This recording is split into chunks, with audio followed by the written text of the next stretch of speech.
Coco. Come in. Good morning, sir. Good morning. How are you? I'm fine, and you? I'm fine, thank you. What can I do for you? I'm here for the job interview. Uh-huh. Have you brought something? Yes, Have a seat, please. thank you.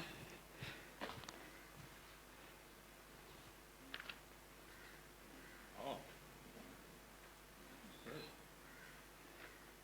Not bad. Well, now tell me, is this your address? Yes, sir. The job has been taken. Could you possibly keep this for the next job opening? Okay, why not? I will see what I can do for you.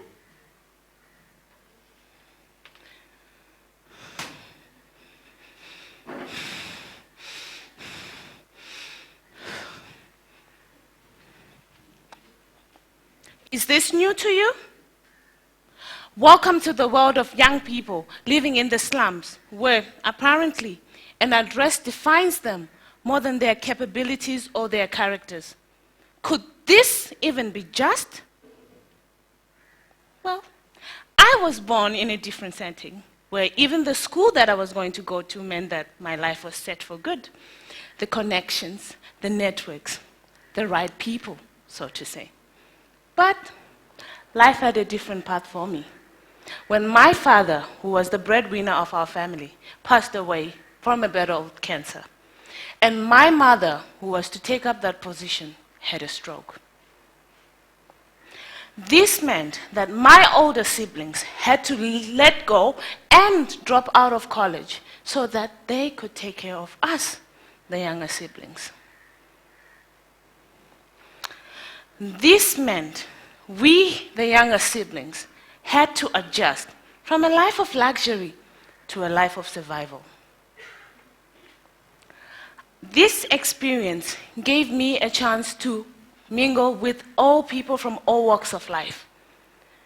I met people from slum areas, disadvantaged backgrounds, and I saw the subtle self-discrimination, self-stigma. And some didn't even know that they were being discriminated because they knew this was the norm.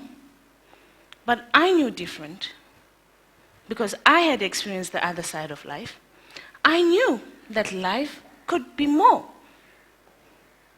Most of the young people that I met during this trial of my life dropped out of school due to poverty. Africa Check, an organization that checks on statistics provided for by the government, showed that in South Africa, 50% of young people drop out of school before they even reach matric, and 25% are from slum areas and disadvantaged backgrounds. Most young people face a lot of challenges when they're young, and the worst part of it is to be discriminated for it when you're older. The level of discrimination that comes only because of a place where you come from is a serious issue to address. And not so many are willing to do so. What I can tell you is, as 10 Tables, my organization, we want to change this. How do we want to change this? As we all know, media has a wonderful perspective in society. It can be positive or negative. And as we know, just as I was stating right now, slums, I can see the faces. What came into mind? Drugs, thugs, sex workers, guns. But I know something different also. Creativity, innovation, the culturally oriented people that understand that they have a lot to offer, but then that is not celebrated. And as 10 Tables, we want this to change. We want to train young people from 15 years to 25 years who have not had a full educational cycle to teach them multimedia skills so that they can tell their life stories. What kind of multimedia skills, you ask? Digital storytelling, animation, broadcasting, video editing, and even coming up with theater, so that they can showcase their capabilities and not so popular characters. This will act as alternative media, which is community-run, community-based. Why community-run, why community-based? Because they're the ones who are experiencing this.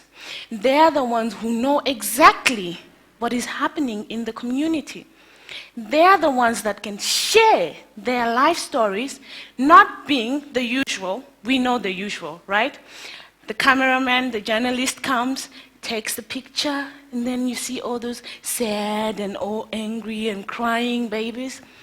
But we want the tables to turn. They are holding the camera. They are telling their own stories. A real-life example, you may ask, is this even possible? Yes, it's very possible. A real-life example is Bokomo from Kenya. He's a DJ who did not have any educational life cycle whatsoever. But he's one of the most sought out after DJs in Kenya as we speak, and the most paid among the ones that are in Kenya. So why not work in South Africa? Why not work in Mpumalang? I believe it will work. I know it will work. I imagine the media garage being a place full of energy, the youth so excited about their broadcast. Imagine the movies, oh my God, I can't even handle it. It's just too much. Imagine them going crazy about, oh my God, my views are going to be shown. My views are going to be listened to. My perspective being told, my perspective, letting other people know what I think, which is something that has never happened. That's the amazing beauty of this media garage in Mpumalang. It's going to showcase things that no one has ever seen. Where do we want to show this? International festivals. That's the platform we're aiming for. Local festivals, so that we showcase our capabilities, so that we showcase that one thing that not so many people know about us. You can imagine one of the kids going on stage for the Oscars or what. Yeah, tell me I dream too much. I know it's always good to dream too much. And then you say, our winner from a disadvantaged background, from a background where no one even expected, has won for producing the best movie of the year. Thomas Merton once said, our job is to love others without stopping to inquire whether or not they are worthy. Who decides you're worthy? Society? Who decides you're capable? Society? Who decides you're trustworthy or not? Society? Who is society? You and me. Let us come together and turn tables and change this, because we are the society. Thank you.